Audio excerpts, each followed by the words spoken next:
I fear not the dark itself, but what may lurk within it. Welcome to Lurk, bringing you creepy, strange, and bone-chilling stories, with your hosts, Tim Harrison and Jamie Jackson.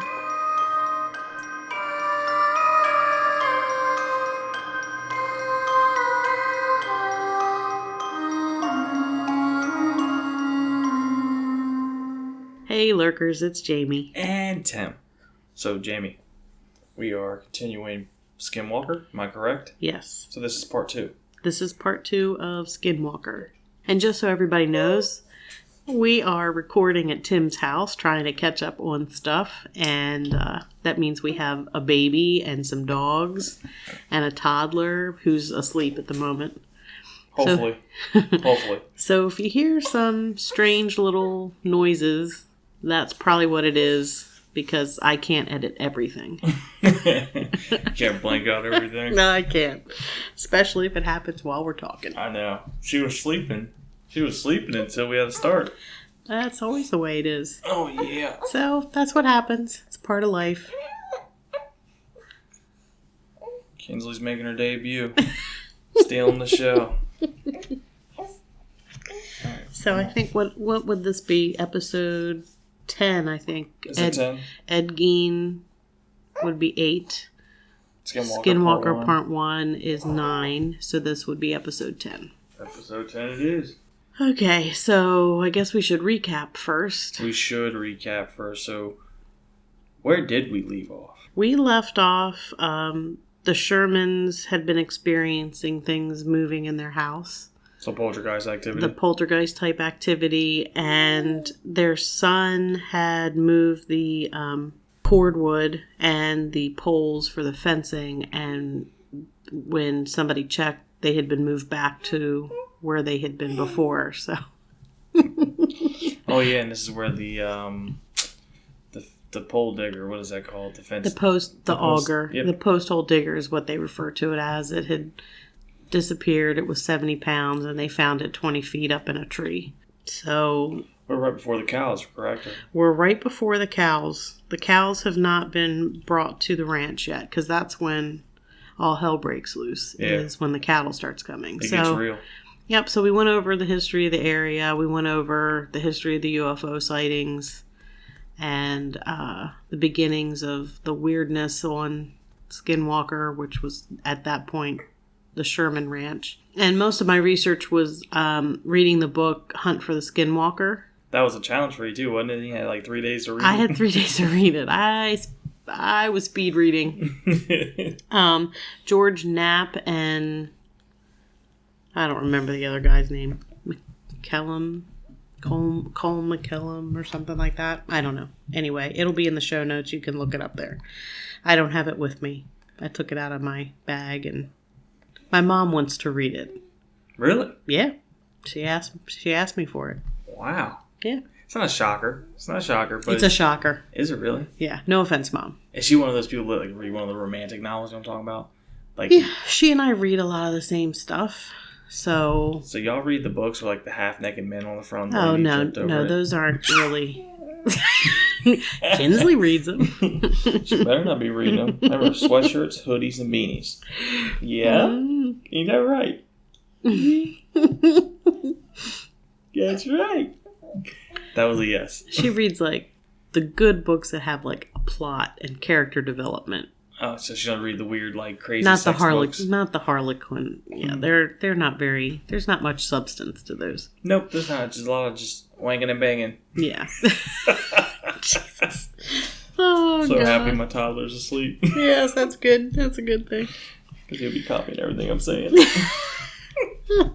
At this point, Terry Sherman finally brings all of his cattle to the ranch. Now, this isn't unusual because he's a cattle rancher. He's a cattle rancher. This is the whole reason behind purchasing this ranch. They wanted something away from nosy neighbors, wanted something more rural, and so this was like the perfect area for them. And he was a prize cattle guy, wasn't he? Like, he actually was really, really good. Yeah, he actually was known for his prize cows and bulls. his bovine, as Ethan would point out. His bovine were prize. Oh, I tell you what, you got some nice bovines over there. Oh, God. My phone's going to fall out of my pocket. Why don't you sit on the table? Because it'll go, meh, if it vibrates, so put it in my pocket. What will it do? Meh. Oh, shit. You got that recording you making those noises, right? Yeah, I do. Okay. As long as we're all on the same page. We're all on the same page. Just so y'all know, it's like 10:30 at night, and we've had a long day, so we're a little punch drunk at this point. It's just Punch drunk? That's what you say, punch drunk. Punch drunk. Yeah, I don't know what it means, but that's where you use it. I'm drinking chocolate almond milk. Does that count? Sure. Okay. I never knew what it... I'm going to have to look up that saying now, because now I'm like, I don't really know why you say that. Yeah, because neither one of us had punch. And we're not drunk, but it just means like you're so tired that you're goofy, which is typical for me. Yeah. When I'm not tired. Yeah. Yeah. So all the bovine are at the ranch. Bovine. Yes. And it was around this time that Terry's nephew came to stay at the ranch with the family. The nephew was not an outdoors type person, more of a city boy, and he was not a fan of the dark. So Terry thought that he'd use this visit to try to break him of his fear of the dark, which not really the best place to do that. Let's break you of your fear on Skinwalker Ranch. Let's, my expertise is in cattle. Just try to scare the crap out of you so your fear of the dark goes away. So, anyway, one night, Terry, his son, and his nephew, they go for a walk, and there was still a little bit of light. So, it was a little after sunset, but it was still light out. But it was getting darker by the minute. So, they're walking, and Terry sees the lights of what he believes is a trespassing RV about half a mile to the west. And he is pretty irritated because there's people on his property. Mm-hmm. And, it's not easy to get on his property because there's only one gate down the main road. So he's a little irritated. He also had seen the lights before, like on another occasion, but he had let it go. And this time he was like, that's it. We're gonna take care of this and let him have it. Get this mofo off my ranch. That's right. One time is one thing, multiple times is a different story. I think one time's too much, but I think one time's too much, but I guess he thought maybe they got turned around or lost, and if they're in an RV... I mean, this is the guy that was just majestically petting a massive wolf, too. So this is true, so. Yes. Last episode, they were petting a wolf, skinwalker, whatever. Who knows? Okay, so he pointed out the RV to the boys, and the three of them headed in the direction. And when they got about 200 yards away from the RV, it started moving away from them. So they started jogging to catch up. Terry was worried that they were going to be breaking the fences. He could see the light in the front, and there was a red light in the back, and it was moving smoothly. And the lights seemed to then kind of rise a few feet in the air above the ground, and the RV increased its pace. So he was worried that they were driving through his fences. Mm-hmm. And as he's watching it, it had a almost like a headlight in the front and like red lights in the back, and he could see the lights would rise up and then come back down type of thing. So that's what it was doing. So it looks like kind of like a... That's the best way to describe it. Like a floating car almost. Kind of, yes. That's for the most part, but they don't realize this yet. Oh. They don't realize that's what's going on. They're just noting that it kind of seemed like they were raising up above the ground. It hadn't sunk in yet that that's what was going on. This is a floating car? I got it right? Sort of. Holy mackerel. So they're all three running at this point, trying to catch up with this vehicle, this RV. And at this point, they could see lights moving a few feet off the ground, and they realized at this point that the thing was lifting itself over the fences. So it wasn't driving through their fences, it was jumping the fences. So it was fence jumping. It was fence jumping. That's cool. An RV, a fence jumping RV. I got a fence jumping car. I don't. Mine just goes through them. Mine's called Matilda. Oh, yeah? Mm-hmm. You're such a dork. God. Oh, no. So they started thinking they would be able to have it trapped between the large fences and the trees, but the object actually lifted above the trees that were about 50 feet high. So the object lifted above the trees that were nearly 50 feet high, and it was oblong shaped, like a long refrigerator. Had the headlight in the front, a red light in the back, and it disappeared over the tree line. And it never made a sound. The nephew never visited the ranch again. Well, he never came back. I think he came back with a whole new fear, too. And I don't think he got over his fear of the dark. Not sure, but something's telling me he probably did not get cured of that. You ever think you think he's still alive now? Oh, yeah. So you think when he saw Harry Potter, he pooped himself? The flying car. I get that one. You saw that one. That's good. Oh, God. Ding. Oh, God. That was pretty good. That was good. That was good. I try. I actually thought of the RV in Escape to Witch Mountain, which you've probably never seen. It's a Disney movie. It was a long time ago. Wait, Dwayne The Rock Johnson's in it. No, that's the remake. But basically, yes, it's the. I haven't seen the remake because remakes are never as good as the original. It was that good. Anything that has that Samoan sexy beast in it. Yeah, I'm gonna go with no. Yeah, I would make love to The Rock. Good to know. We would make boulders. We probably are way too tired to be recording this. Oh, God. That was pretty good, wasn't it? That was pretty good. So, a few weeks after they have their experience with this RV, Terry and his wife Gwen are out walking, headed west about an hour after sunset. So, again, still probably a little bit of light. It's not completely dark yet. I mean, my main question is, why are you even out right now? Like, after what just happened? Maybe a month or two ago? I mean, I don't know. Look at everything they found when they looked in the house after they got to the property. Everything's bolted. There's giant chains attached to each end of the house, and yet they were like, it's just crazy old people. Hey, Jimmy, this stuff's normal now. What are you talking about? When you bought your house, you didn't have random locks everywhere? No. Actually, we don't want to talk about your house. Your house scares me. That's the next episode. So they're out walking and they hear a metallic sound come from their right, and they stopped and they listened a few seconds, and then later they heard the noise again, and it sounded like metal banging on metal, and it sounded like it was coming from about 100 feet above them in the darkness. So it's not in front of them, it's directly above them. They're standing there trying to figure out what this noise is, and it actually sounds like it's coming from above their heads.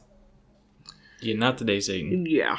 So Gwen points in front of them where they saw a bright light about 100 yards ahead of them, and it was some type of vehicle. Terry thought it might be some lost miners because mining is actually something that happens in that area. I don't know if there's still miners, but whatever. So he thought maybe somebody was lost.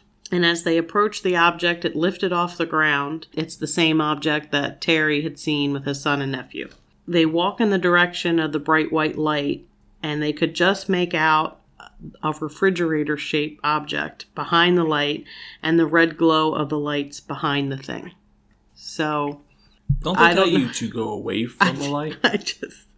I don't know why you would walk towards it. I would not do that. You're in the middle of nowhere. Help is not coming for you anytime soon. See, this is where I question Terry's just blatant common sense. Like this, I'm gonna be honest with you. I'm gonna question it. I'm gonna have to question the man and be like, "Hey, bro, listen. I'm not against investigating things, okay? Let's be real here. But when you hear clacking, clinking, and ain't nothing to be seen, all of a sudden it just pops up out of nowhere. I think the last thing that goes to my mind is, let's go look at it. Yeah, that's not what I'm doing. Especially after everything is giving it sign to you, kind of like telling you like to get away, get out. Exactly.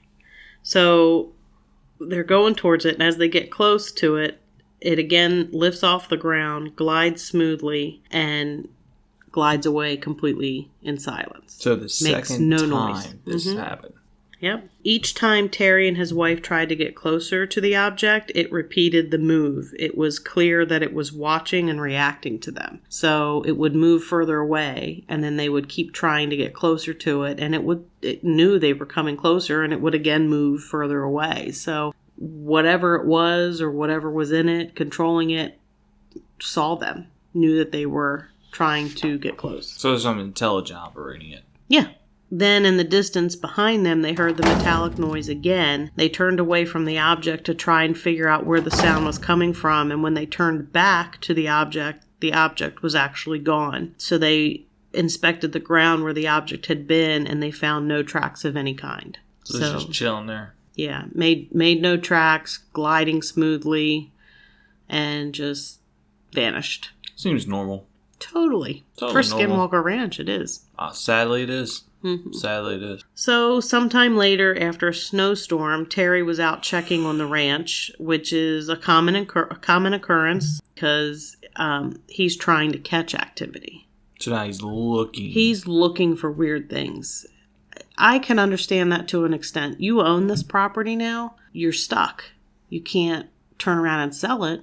So, let's figure out what the hell's going on. And maybe learn to live with it or learn how to stop it or whatever. I can understand it to an extent. I didn't think about it like that. I'll be honest with you, I didn't think about it like that. Yeah. I mean, what else is he going to do? I mean, yeah, you really don't have an option. Yeah. I mean, we're probably within a year of purchasing it. Maybe a year and a half at this point. But I'm going to say maybe within a year because it's winter now. So you can't turn around and sell it. You'd lose everything. Plus, I mean, all the money he probably put into his cattle and stuff, too. Yeah. Figuring it out's basically the only thing you really can do. He realized the activity seemed to have increased once he got the cows to the ranch. So there were things going on. The wolf creature that showed up and grabbed the calf by the head, and they shot it 6 different times and barely did anything to it. Then you had the poltergeist activity, things disappearing and all that stuff. Relatively, except for the wolf thing, relatively minor. The cows show up, and then now we've got the RV UFO and banging noises coming from the sky above your head and that sort of thing. I mean, we're going to have to talk about relatively normal, okay? I'm just going to put that out there. We could talk offline if we want to, but, just want to put it out there. RVs, hopping fences, and... that wasn't the normal part. That's after the cows, it's not normal. Okay. Before, it's relatively normal. Well, you tell me the next time a post digger that disappear up a tree, okay? And that happens, and no one knows why. If that's normal to you, I'm not coming to your house. I refuse. I haven't had any post hole diggers, but you just reminded me of something else, so that I have to try to keep in my head. We'll see how that works. I'm thinking of The Rock and Trent Taylor. Okay, it's Travis. I don't care. There's a T for Tim. It's after a snowstorm. He turns towards the ridge and he sees an aircraft. He could see the outline against the snow-covered ridge. It was about 30 to 40 feet and reminded Terry of a snub-nosed, smaller version of a stealth bomber. And it was completely silent and there was no wind.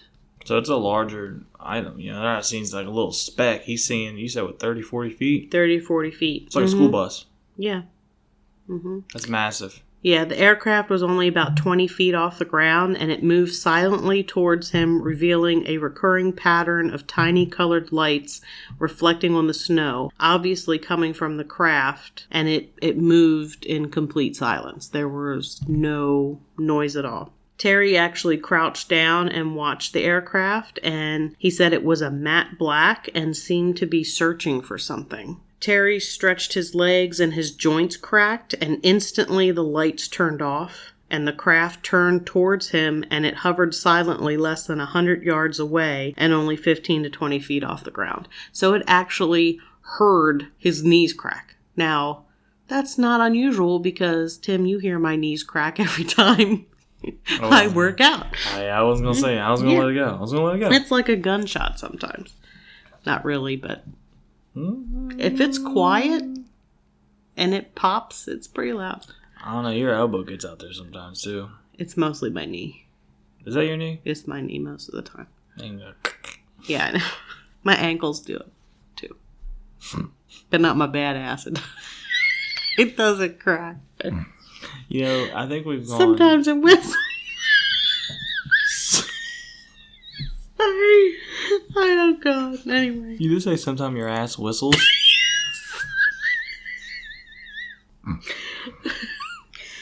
Oh, God. How did I not catch that? I don't know. The craft moved silently away from him without increasing its speed, and then it disappeared. So after I heard his knees crack, it was like, all right, time to turn and go away. Yep, quietly and nonchalantly disappear. Several weeks later, Gwen was driving home from work about 6 p.m. Thank you. So several weeks later, Gwen was driving home from work about 6 p.m. and Terry was out of town for a couple of days. The kids were staying with friends and she would be completely alone at the ranch. All I gotta say is ain't no way in hell I'd be staying at this ranch. Could you by myself. imagine if Ernie did that to you? If I did it to Elizabeth, I'm pretty sure when I come back after the house is burnt down, because everybody's out of the house, I probably have divorce papers I have to sign. She probably was okay with it. I can't imagine. If she wasn't okay with it, she probably could have gone with Terry, I would imagine. Why would, I need to really figure out what's wrong with this family. I don't think anything was wrong with them. I just think they were they were ranchers and they had a ranch and they had to take care of the cattle and the bovines and they didn't have a choice. They couldn't sell it. Yeah, but there's clearly something there obstructing everything. But still, there's really nothing that's truly terrifying yet. Talking about that massive wolfing is terrifying enough? The wolf thing, but that could be explained. Nothing's like super terrifying yet. You see aircraft, but it looked like a stealth bomber, so you could sort of explain it away that perhaps there's military stuff going on. So Gwen is by herself. Terry's out of town. Kids are with friends. She's coming back home to the ranch, and if you remember, there's the gate there, so you have to stop the car, open the gate, pull through, and then get it back out and close the gate. You mean there's not a button you push? No, it's manual. So she gets back into the car after opening and closing the gate when she saw a dark shadow moving slowly over the car, like a dark cloud, but it was a clear night. So she looked up and she saw a large black triangular object moving slowly and pacing her car as she drove it towards the homestead. It made no noise and flew no more than 20 to 30 feet above the car. So it's following the car? It's following the car, yep. She saw tiny multicolored lights, red, green, blue, and yellow, and she stepped on the gas and the thing kept pace once she...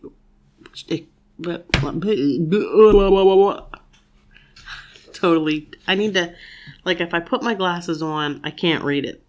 If I take them off, I can't read it, so I need bifocals and I don't want to get them. So I think the house by the color. I think they're called bifocals, Jamie. They are, and I don't want them. So I'll just, But it's for the podcast. I'm just, if I hold the paper out this way, if you hold the paper from the other side of the table. I'll hold it over here. I break the water bottle. Here's your paper holder. Okay. So she steps on the gas and this aircraft keeps pace with her as she speeds up. And once she reaches the homestead, the object continued west over the house until she lost sight of it. So it's pacing the car, it's over the car, pacing the car after she gets on the property. And it stays with her even when she speeds up. But then once she gets to the house, it continues off to the west and disappears. This aircraft that she clearly described follows her to the house, passes by her over the house, and just continues on like nothing ever happened. Yeah, like it wasn't following her. It just continued off and disappeared. And by description is the same thing Terry saw. Triangular craft with the multicolored lights. I wonder if the lights are scanning the ground.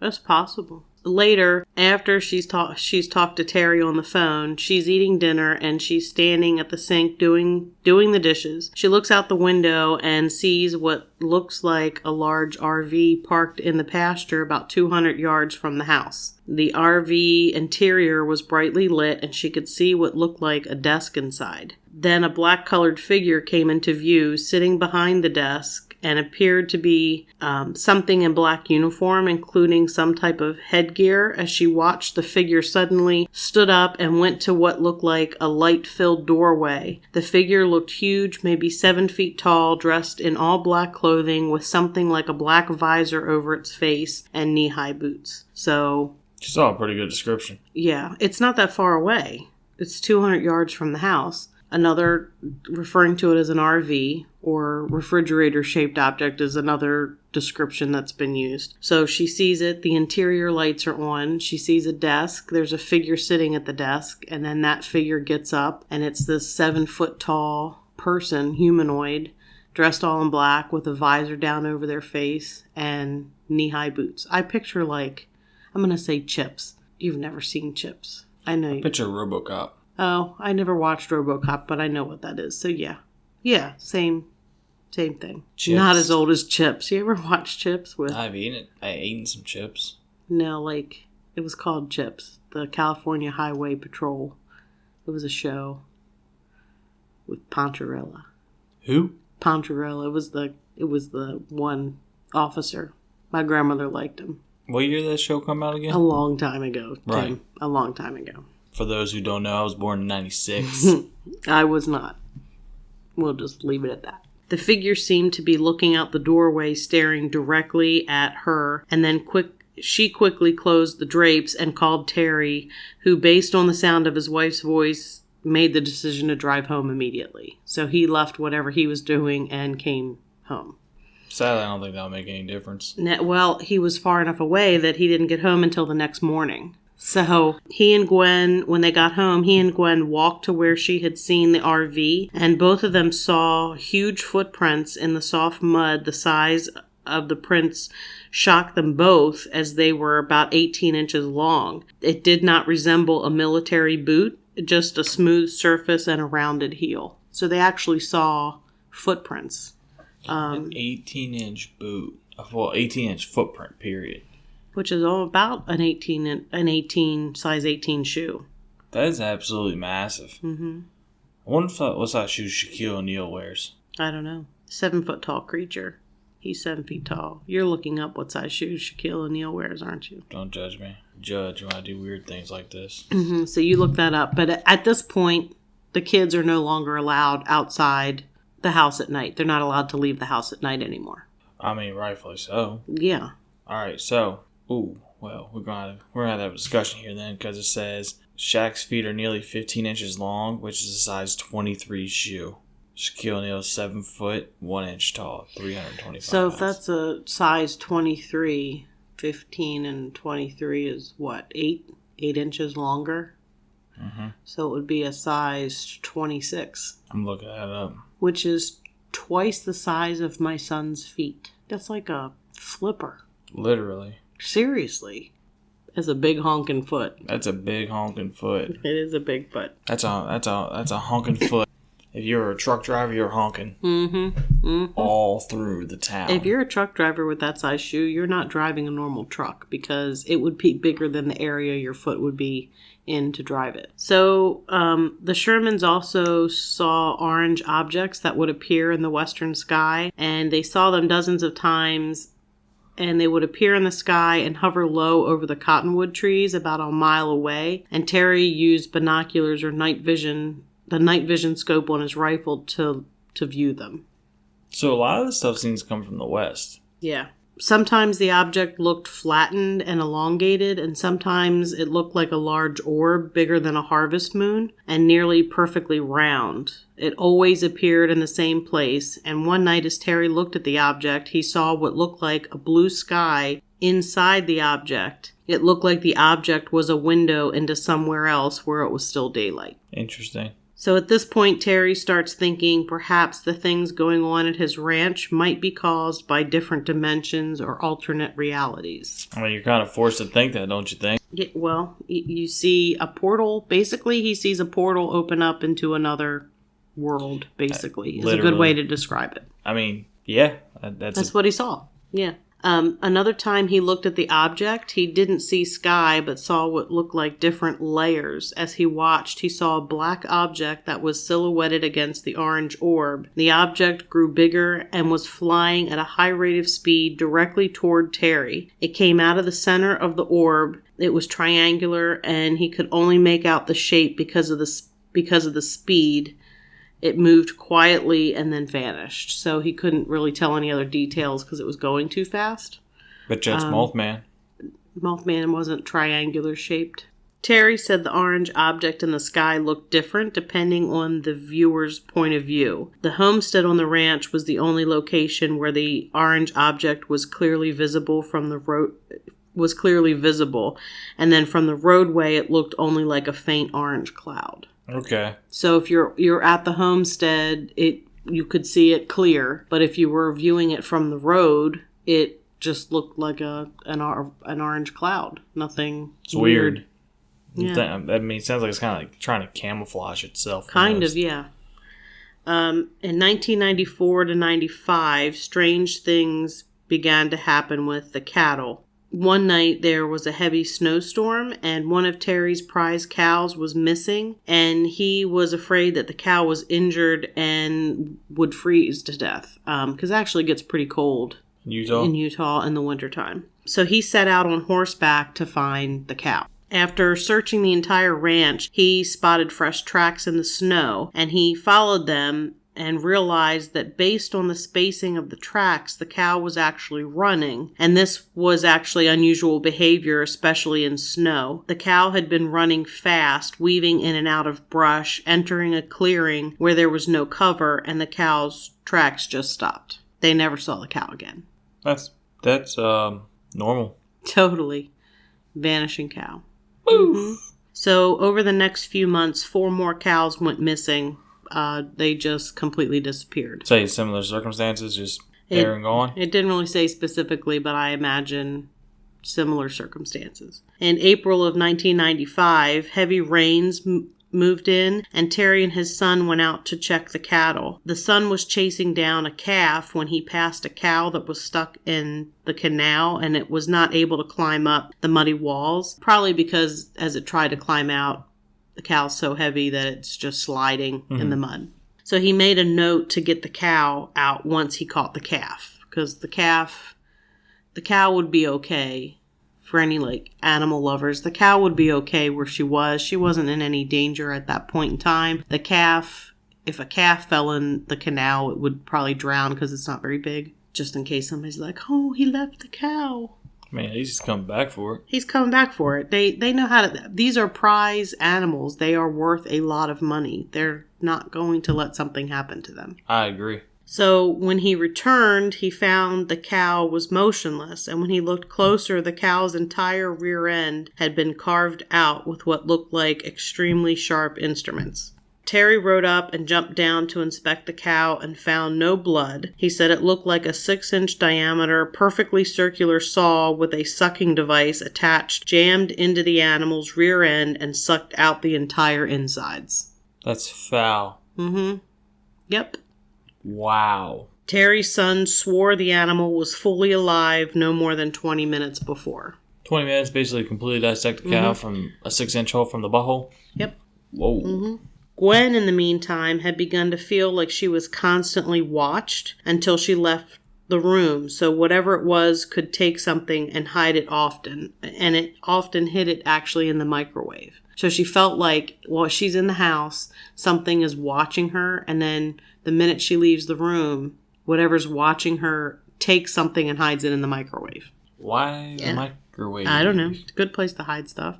You still have the poltergeist activity in the house. 3 months later, Terry found another mutilated cow near some bushes. He'd been worried after seeing several strange lights flying low among his cattle the previous night, and the bright yellow headlamps that flew low over the property had become common. So he was seeing like headlamp sort of lights flying low, and they were over the cattle, and he was a little worried, and he went out and he found another mutilated cow. Yay. The cow's rear end and reproductive organs had been carved out and one of the ears surgically removed. There was a small pool of a strange substance that had a chemical odor. Terry rode to get a container to gather a sample of the liquid, but when he returned, it was completely gone. I would imagine evaporated. But, I mean, you can go as far as maybe someone's watching him to see what he's looking at. Possibly, but where were they? I mean, he's got 480 acres. I mean, I'm just saying. I mean, it can pop in and out just as well as it wants to. In 1996, Terry lost 2 more animals to mutilation, each having areas removed with surgical precision. Creepy. They began seeing orbs. One blue orb darted and started moving towards Gwen and Terry, and it stopped in midair and hovered about 20 feet away from them. The exterior of the orb was clear. It had what they thought was like a hard shell, like glass, and was 2 to 3 times the size of a baseball. Inside the orb, it swirled with a blue substance, and it seemed like the substance began to boil. He could hear a faint crackling sound coming from the object like static electricity. So like supercharging up almost. Kind of. So it almost reminds me of those glass balls that have the electric current in it, and you touch it and it moves to your fingers. That's sort of what I imagine, except it didn't have it didn't have like that. It was more of like I don't know. Just go ahead and admit, though, you're excited at the fact I knew exactly what you were talking about. I really was. I didn't really have to over-explain. It was nice. But most people have seen that. It makes your hair stand on end. Yeah. So, yeah. In science class. Yes.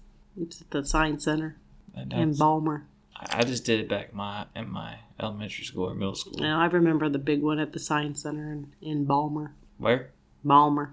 In Baltimore. They see this orb, and suddenly Gwen, who was terrified, she was completely terrified, she turns on her flashlight, and the effect was instantaneous. The orb darted away into the branches of a tree as though trying to avoid the flashlight beam, and it moved through the trees at a high speed and then shot out of sight behind the homestead. They both were overcome with paralyzing fear. So it almost like doesn't like the light. It didn't like the flashlight beam, but it also made them completely terrified. Were they terrified because they saw this thing and it freaked them out? I mean, I can't imagine why this would suddenly paralyze them with fear and none of the other stuff did. I imagine it was something that it created. It created that fear in them somehow. Do you know what I mean? Mm-hmm. So, they went back to the house, and once inside, the living room filled with a blue glow. The orb actually had come back, and it moved slowly past the windows in the house. The lights in the house dimmed and then brightened again once the object moved past. They looked out the window and watched the orb move over the ridge 100 yards away, dimming their outside light as it passed. So it showed back up and is almost like it's looking in their window. It's like going past the homestead. And while it did, it's like it pulled the energy from their electricity and it dimmed the lights in the house, and then when it went past, the lights got bright again, and then they watched it go away, and it's dimming all their outside lights too as it goes. Yeah, that ain't normal. No, totally not. So June 1996, the rumors about the ranch were starting to spread, and all the craziness that's going on. And a man shows up at the ranch explaining that he had heard about the strange happenings on the ranch and that he had driven a long way to visit the ranch and he just wanted to go and meditate on the property. So Terry and his son are the ones who come across this guy, and they kind of like smirk at each other like, sure, whatever. So Terry and his son, they take the man onto the ranch and they drive him in there and get to an area that the man indicates this is where he wants to meditate. So something told him to meditate there? That's what he wanted to do. Okay. He wanted to meditate on the ranch. The guy walks out to the middle of an open area about 100 yards from the tree line. Terry walks out with him part of the way, and then Terry's son stayed back at the vehicle. So the son is staying at the car. Terry walks part of the way with the guy, and then guy goes to where he's going to meditate. So Terry was about 30 yards from the guy, and the guy had his eyes closed and had spread both his arms out, and it was silent. The sun was shining, and this tall, blonde-haired guy is standing there with his eyes closed and his arms raised, meditating. In the distance, Terry heard the sound of a cowbell. None of his animals have cowbells. None of his bovines have any cowbells whatsoever. So no bell on bovine. Mm-mm. Terry said that the sound seemed to be coming from the trees, and he watched the trees and thought he saw a faint blur, like something was moving very fast between the trees. The object was large and seemed to be circling, and Terry started to become uneasy. And then without warning, something left the tree line and went straight for the meditating man, who was completely unaware. Terry said it moved fast and he couldn't tell what it was, even though it was daylight. It was like the thing was cloaked. That's creepy. The huge thing stopped inches from the meditating man as it let out a deep, loud animal roar that echoed through the ranch and sounded like half bear, half lion. The man leaped back 10 feet and fell down and began screaming, and as fast as the unseen thing or creature came, it left and went back to the tree line. I don't want to pee that thing off. So the guy was on the ground, still screaming hysterically, and Terry went to make sure he wasn't injured, and the man jumped up and threw his arms around Terry, weeping like a baby, and was completely out of his mind with fear. And the guy didn't want to let go, and Terry had to threaten to hit him if he didn't get off of him. So the stranger swore the land was cursed and left the ranch driving erratically. They actually were a little concerned about his safety, because even as they watched him get off the property, he was still kind of driving erratically. Well, Terry estimated the thing he saw was moving 50 to 60 miles per hour when it broke from the cover of the trees. So we're done with the meditating guy. Yeah. Okay. He's a pansy. He took off. I'm sorry if something you couldn't see got in your face and screamed, roared at you. I'd piss my pants, crap my pants. No offense, you purposely go to a ranch that has issues like that, you know what I mean? And then you're going to try to do some weird... Some of it's You're talking to the person who went and spent the night at a haunted penitentiary. Yeah, no one ever said something wasn't wrong with you. You're so funny. Oh, God. Oh, man.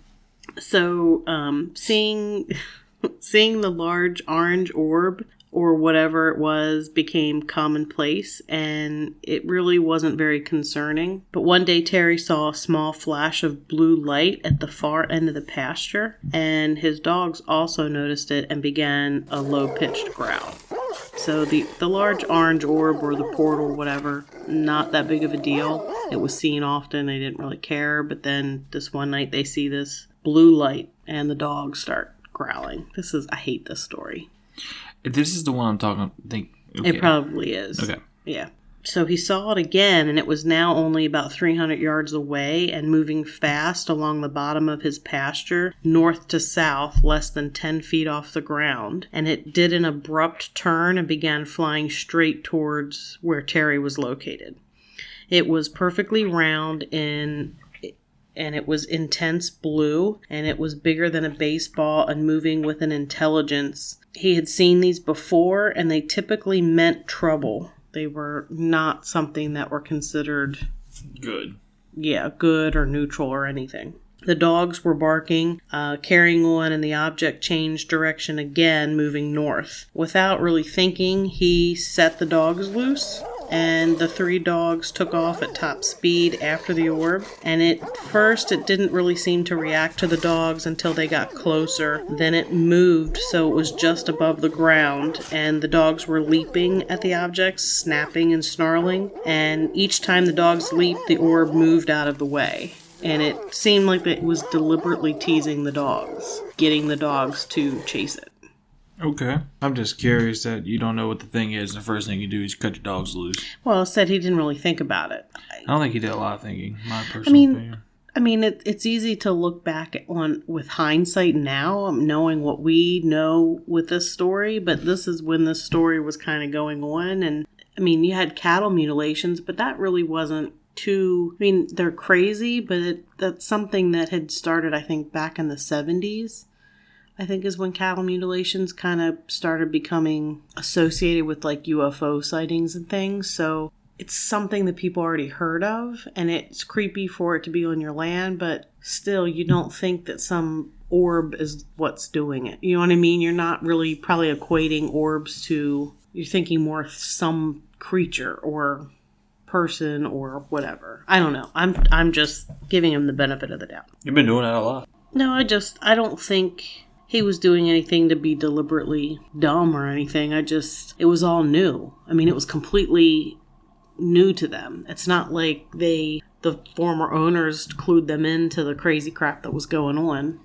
They just kind of walked into it, and it was a question like, what is all the crap going on in the house? You know, just not sure. So, and then you can't turn around and sell it right after you buy it. You can't be like, oh, sorry, changed my mind. So what else are you going to do? Fair. Live with it. Figure it out.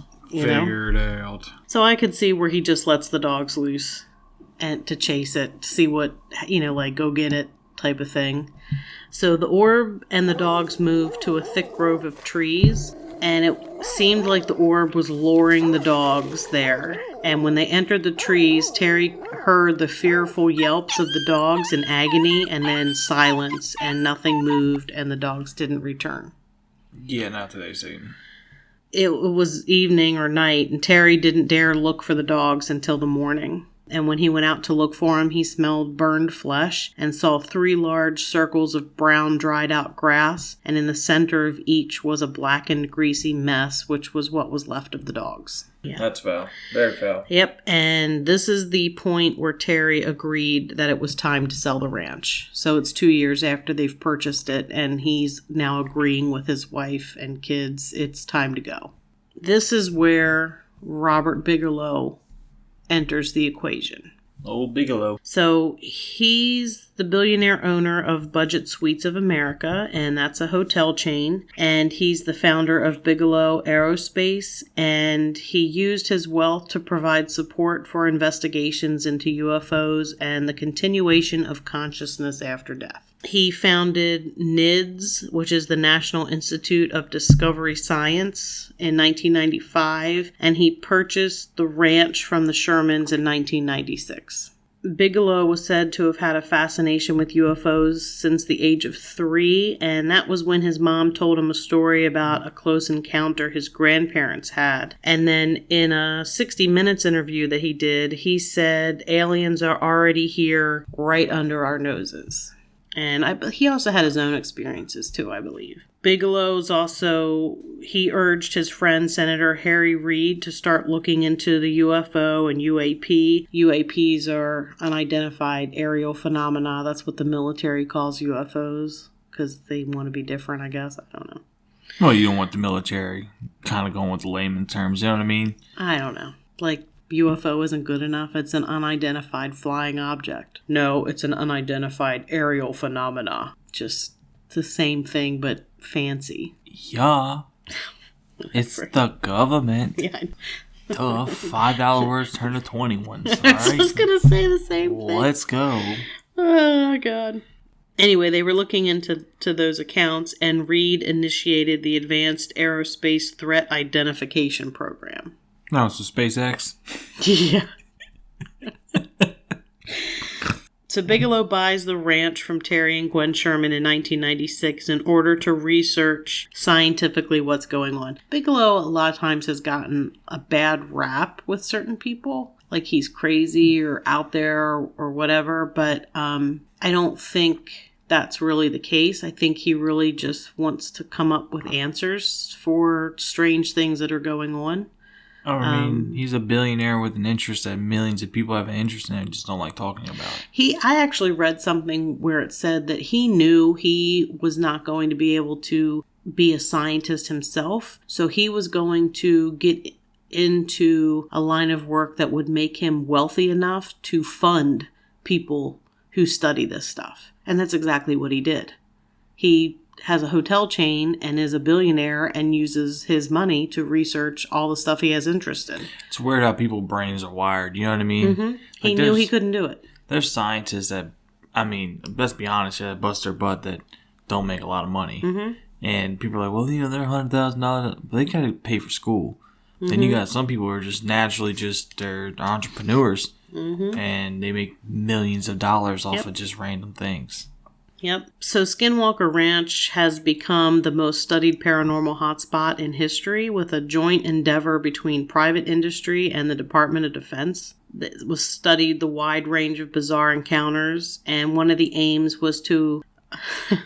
My notes, it's supposed to say assess, but it says asses.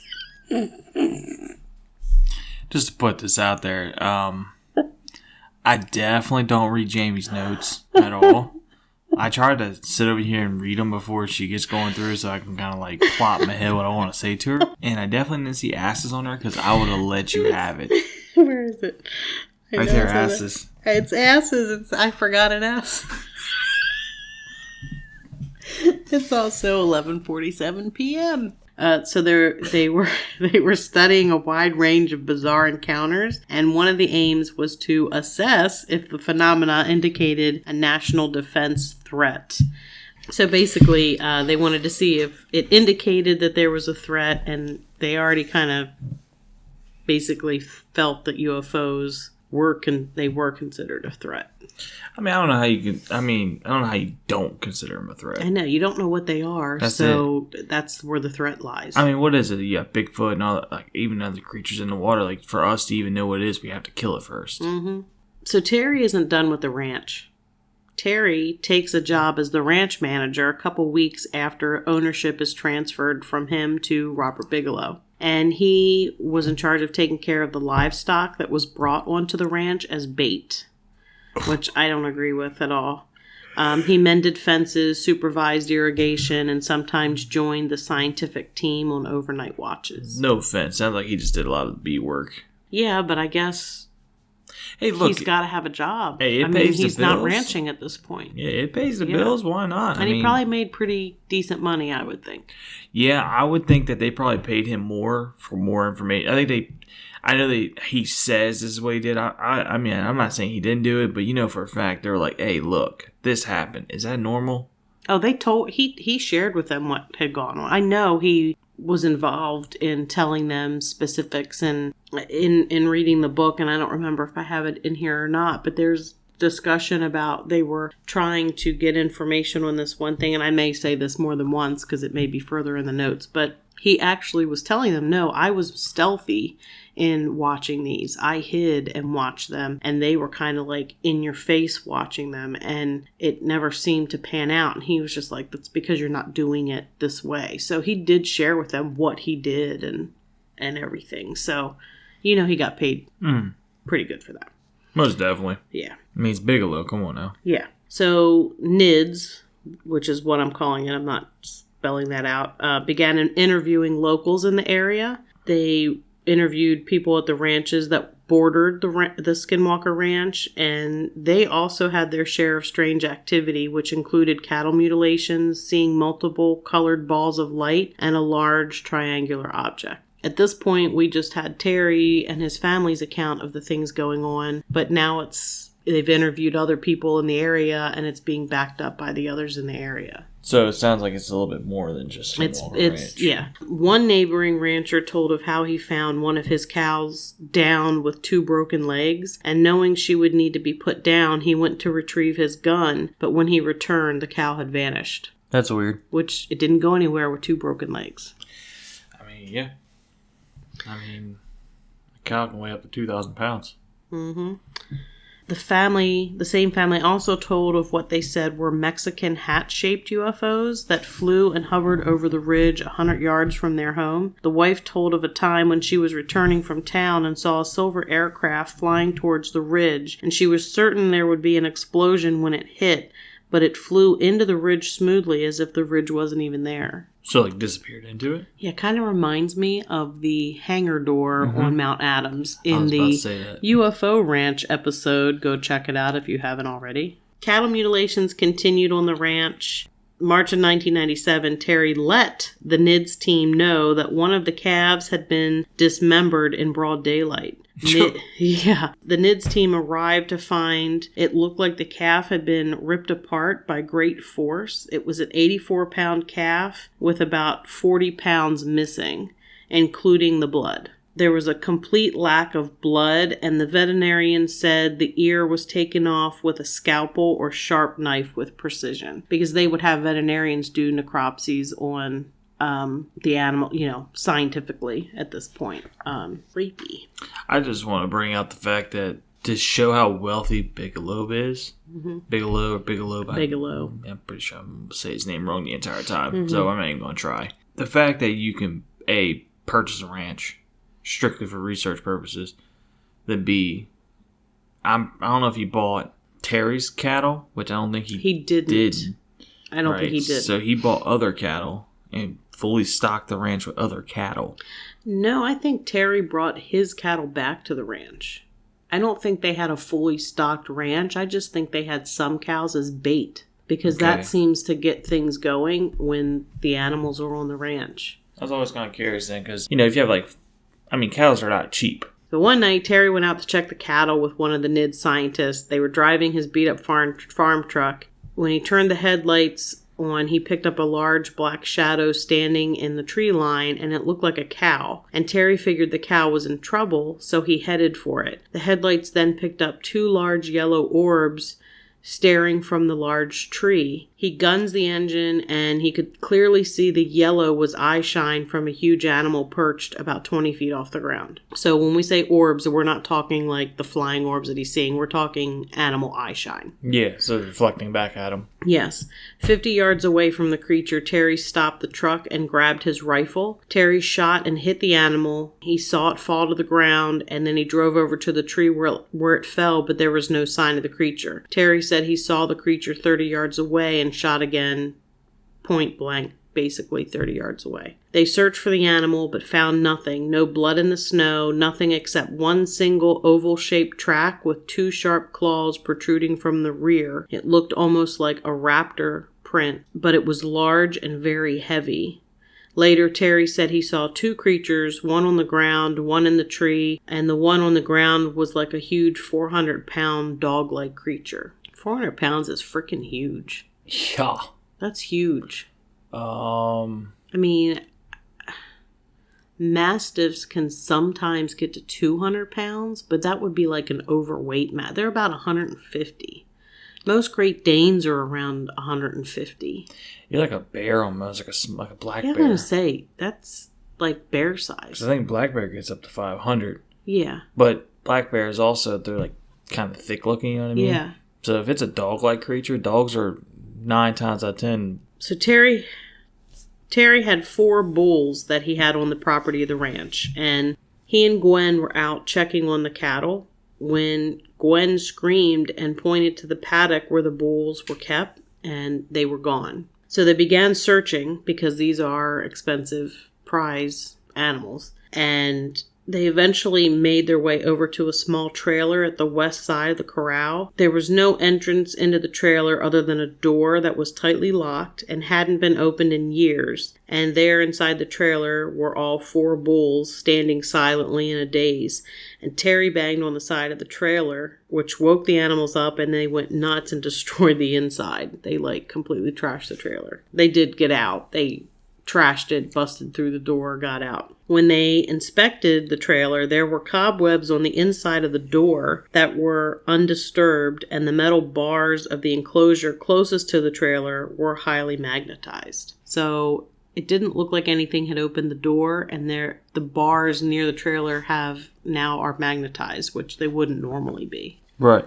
So that was weird. That is creepy. Mm-hmm. Terry watched as an invisible creature seemed to be chasing the cattle, and it made the cattle split, kind of like parting of the Red Sea, as if something had herded them that way. And during this, Terry's compass point kept pointing straight towards the unseen thing. So it's whatever it is, if you think of a cattle dog steering the cattle the way it wants to go, and then splitting them up into 2 different groups, that's what was happening, but you couldn't see what was doing it. May in 1997, NIDS built a series of enclosures to house dogs because dogs consistently seemed to be able to alert about what was going on. The enclosures were large, about 80 by 20 feet, with a 15-foot high fence and a wooden viewing platform resembling some sort of weird deer stand. The enclosures were struck by poltergeist-like activity. Unknown persons would open the doors, padlocks vanished, and dogs would escape by unknown means, but there were no tracks or signs of intrusion, and they had teams of people who were watching, but they never saw anything or anyone. Yeah, not today. Yeah. 2 NIDS investigators were out investigating one night. It was a silent, brightly lit sphere that was bluish white, the size of a basketball, hovered about 75 yards away, and the 2 dogs they had with them also noticed the object about 15 feet off the ground. Just as quickly as it appeared, it disappeared. And one of the men using night vision binoculars exclaimed that he saw a huge black thing in the trees just in front of them moving north. He wasn't sure if it was in the trees or behind the trees, but it was blocking out the stars. And then all of a sudden the scientist yells, "It's got me. It's saying we are watching you." Then there was silence. It got smaller, then was gone. And later when he was questioned, he said it was like it had taken over his mind and it told him that they were watching. So when he said "it's got me," it didn't physically have him. He just felt that they had taken over his brain and telepathically were saying, "We're watching you." Yeah, normal. Mm-hmm. That's all normal. Terry and his son, because the family kind of all were involved, they're ranchers, they know what's going on. They had to try to herd some loose cattle back into the fence when they encountered a golf ball size red orb that seemed to be chasing the cattle, and it also spooked the horses. August 25th, 1997, 2 NIDS investigators were on the far side of the property. Their names were Mike and Jim. Jim opted to meditate to see if that would stir up any activity. I mean, come on, Jim. We've already been there, done that. I'm just saying. Yeah. I mean, seriously. I don't care who you are. Yeah. So Jim decides to meditate, see what he can stir up, and they caught a faint light growing larger. Jim began photographing with infrared film while Mike watched through the night vision binoculars. Jim could see the light had grown to a foot wide and seemed to be positioned above the ground. Mike said it's a tunnel, not just a light, and there was something in the tunnel. Mike suddenly said, "Oh my God, there's a black creature climbing out. I see his head." Mike continued to say it had no face, and the creature climbed out of the tunnel. The creature got on the ground and walked away, and then the light began decreasing in size. When questioned, Mike said, "The night vision turned the light into a 3D tunnel, and a large creature, I'm thinking 400 pounds, at least 6 feet tall, just crawled out of the damn tunnel." They both smelled a sulfur-like odor that was centered on the spot where the light had appeared. I'm sorry. Which is something different. Eventually, NIDS had surveillance cameras installed. 3 of the cameras were vandalized, having wires pulled out. They were all vandalized at the same time, and the camera that remained in working order that was facing the area of the vandalized cameras didn't show anything at all. So somebody pulled wires out, and I think it had tape around it too, so the way it did it was like it didn't disturb the tape or anything. I'm just trying to figure out when's enough's enough. They're there trying to find out what's going on, so they're trying to kind of stir crap up. So well, it's listening. It's like, let's poke it with a stick. So Terry and Gwen arrived at the ranch, and they noticed a large dust cloud in the horse corral, and the horses were going wild. When they got closer, they could see what was spooking the horses. It was a big animal, heavily muscled with short legs, kind of the shape of a hyena's body, but with a bushy tail that was kind of like an exaggerated foxtail. The thing with had the body of a hyena. It moved like a hyena, and it had a dog's head and short legs like a boar. Terry estimated it weighed around 200 pounds, and as Terry approached the corral, the creature took off with Terry in pursuit, and the creature just vanished. So he's chasing it down, and it just disappeared. Poof, gone. Kind of like the wolf back in the day, the first encounter they had on the farm. Ranch. It's not a farm, it's a ranch. There were other sightings of a reddish hyena-like creature by ranch employees and other local men a few miles away. So other people outside of the ranch had seen this too. So it isn't just the ranch. No, it wasn't just Terry. It's like the area. Mm-hmm. Strange animals, like not your usual wolf. They also saw tropical-looking, small, wren-sized red birds that stayed around in the trees before leaving, and huge spiders. So it's not just the weird wolf thing. It's these small, wrens are very small, red birds that aren't normal. They're kind of tropical-looking, and then they disappear, and giant spiders, which not today, because I don't do spiders. You don't do spiders? Don't do spiders. I mean, I'm okay with them, but they better not touch me. Don't touch my spider. In 2016, the ranch was sold by Bigelow and was purchased by Brandon Fugel, who began using technology to figure out what was going on at Skinwalker Ranch. Beautiful. So we have started a new era of research. He's a pretty hot scientist. Yes, pretty hot scientist. So this brings us to the show called Secrets of Skinwalker Ranch. That's what, on History Channel? It is, yep. So that's currently in its second season, just started a couple weeks ago. Mm-hmm. So we're going to go over what they did in the first season, basically, and there's been 2 episodes that we've seen. So they have surveillance cameras filming areas of the ranch to try and record phenomena. They monitor air traffic to discern between known sources and anomalies without a known source. They use thermal infrared, tri-field meters. Tri-field meters measure magnetic, electric, and RF or microwaves. And they have a security force in place to protect the scientific integrity. I'm sorry. I gotta laugh at the security force. Like his dragon? Yes. Yes. I have a guy named Dragon. Dragon. You just look up the memes. They're starting to be plentiful. Yeah. Because his name does not represent him well. Yeah, he's a scaredy cat. Worse than me. You're kind of funny about it. He's kind of dumb about it. He's also very annoying. He's extremely annoying. He's like the token naysayer of the group. You kind of have to have that one person on these shows. And I honestly think he's probably a pretty decent person, and he's probably smarter than he comes across, because I think it's a role that he's playing. I think he's playing a role. I don't... Oh, okay. Do you know what I mean? Mm-hmm. Like, I don't really think that's really what he's like. Do you think the show's staged? I think some of...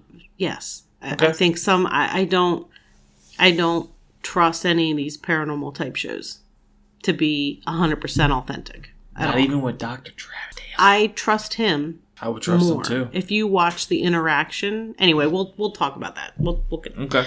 The current ranch manager has seen glowing red eyes at night, and the Skinwalker Ridge has been seen glowing at night, and the tri-field meter goes off indicating microwaves stronger than cell phone or Wi-Fi routers, which is something that does not naturally exist in nature. It's not explainable by anything normal.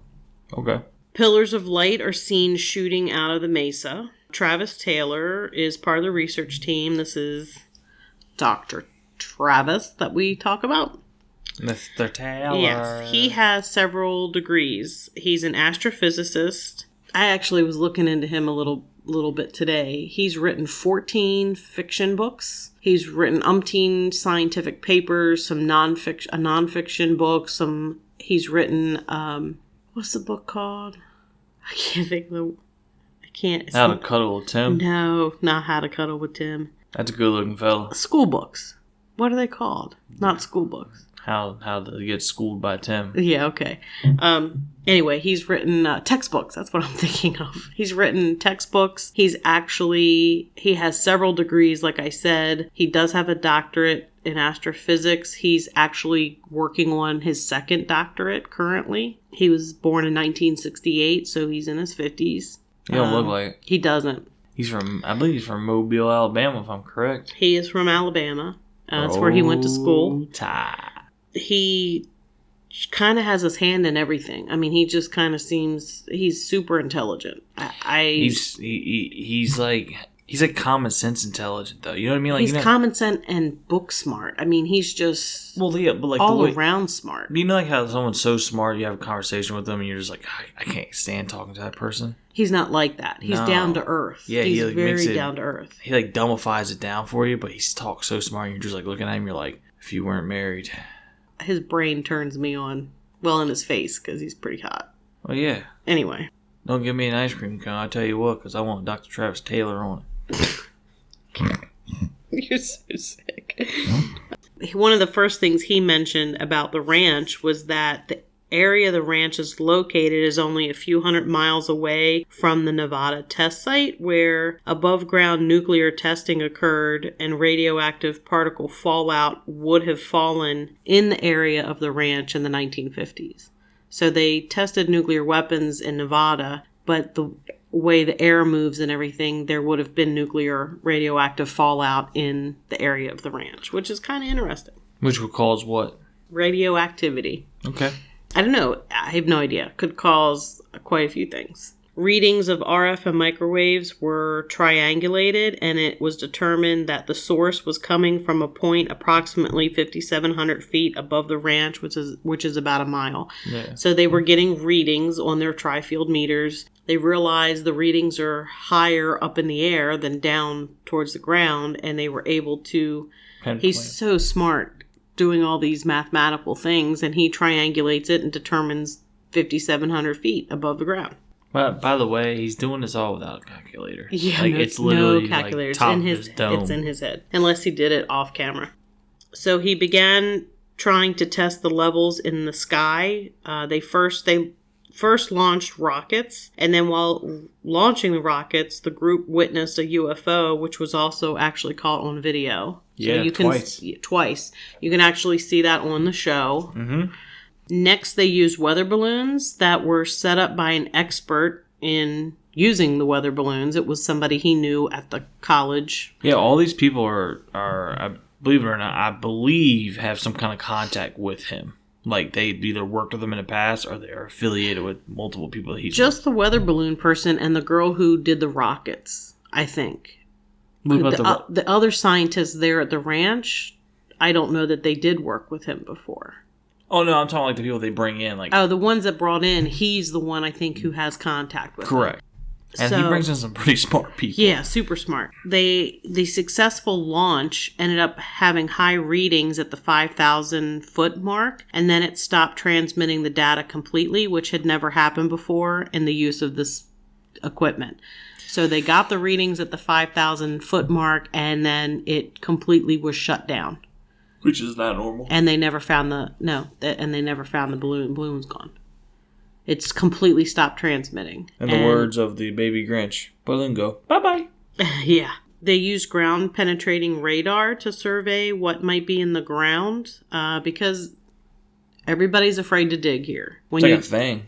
When you dig, apparently bad things happen. That's why there was the clause in the deed when the Shermans bought it to notify them before they dug. So anyway, they found an anomaly about 1,000 feet long while they were looking around in the area of the underground anomaly. Dr. Taylor actually received radiation burns that he actually was treated for. He needed to be treated for that. Yeah.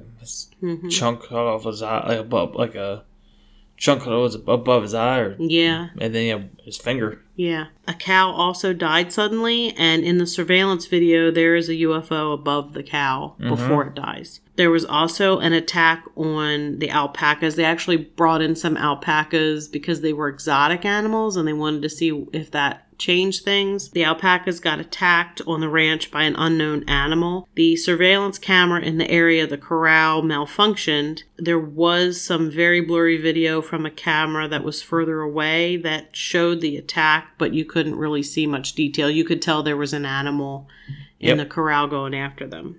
They didn't die. No, they did not, but they were hurt. Yeah. I said the phenomena on the ranch seems both smart and malevolent. Other people in the area who had UFO experiences also seem to have poltergeist-like activity, according to Junior Hicks from a while ago. So the poltergeist activity is apparently not uncommon in this area if you've also had UFO experiences. Interesting. One theory that Travis Taylor suggested was the idea of a wormhole. A wormhole is also called the Einstein-Rosen bridge or the Einstein-Rosen wormhole. And if you visualize a tunnel with the two ends at separate points in space-time, So different locations or different points in time or both. It's consistent with the general theory of relativity. General relativity explains the law of gravitation and its relation to the other forces of nature. It applies to the cosmological and astrophysical realm, including astronomy. Wormholes could actually connect extremely long distances, billions of light years, short distances like meters, different universes, or different points in time. So if you took a piece of paper, drew 2 points on a piece of paper, not next to each other, but like one on each end of the paper, and then folded the paper so the 2 points met, that's basically a wormhole. You're taking 2 points either in space or 2 points in time, it can be either one, and you're joining them. It's only a theory, it hasn't been proven. Okay. But Einstein was pretty freaking smart. You don't say. And I imagine that, that's kind of my theory on what's going on here, is that we've already talked about portals. There's people, like, the Sherman saw a portal. Right. Saw things come out of it. Saw other worlds in it. You had the researchers from NIDS see a creature come out of a portal, basically. Correct. So I really think that's kind of what's going on here. I also think that what we should do is another episode, like a part 3, but like an update after the season kind of progresses on. Because there is some cool things coming up. Yes, I'm listening to you, but I actually have notes on the 2 episodes. Because you know I took notes. Mm-hmm. Travis Taylor basically said Skinwalker has things that can't be explained with modern physics. It's one thing he came out and said. Well, at Homestead 2, there's 3 Homestead locations. At what they call Homestead 2, there's been the portal where the creature came out of. That's where NIDS saw that. And that's where the radiation event happened. And that's also where people have heard voices above their heads and nobody's there. Mm-hmm. They found this hole that was used to throw brush and trees and branches in. Yep. And they decided somebody filled it up with water and the water disappeared pretty quick. So they suggested, well, if we can't dig, what if we just fill it up with water and see if we can figure out where the water goes? So they determined, Travis Taylor determined in 5 seconds that 45,000 gallons of water were used to actually fill up this hole. And they put dye in it. And then they sent others around to the various areas where it should show up on the ranch. And it didn't. They don't know where. And this 45,000 gallons disappeared in a matter of minutes. Mm-hmm. So 3 hours to fill it up and then 10 minutes to drain or something like that? It was ridiculous. So at the same time, so they start pulling the brush out of the hole. The one security guy's phone starts going nuts. It's bypassing the passcode and doing all kinds of crazy things. It's dialing random contacts. It turns off, turns back on, takes screenshots, going into different apps, completely bypassing the passcode. It doesn't have that kind of technology, hacking technology. Nobody has that. So yeah.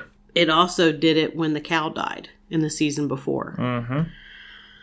It also did it when they shot the rockets off.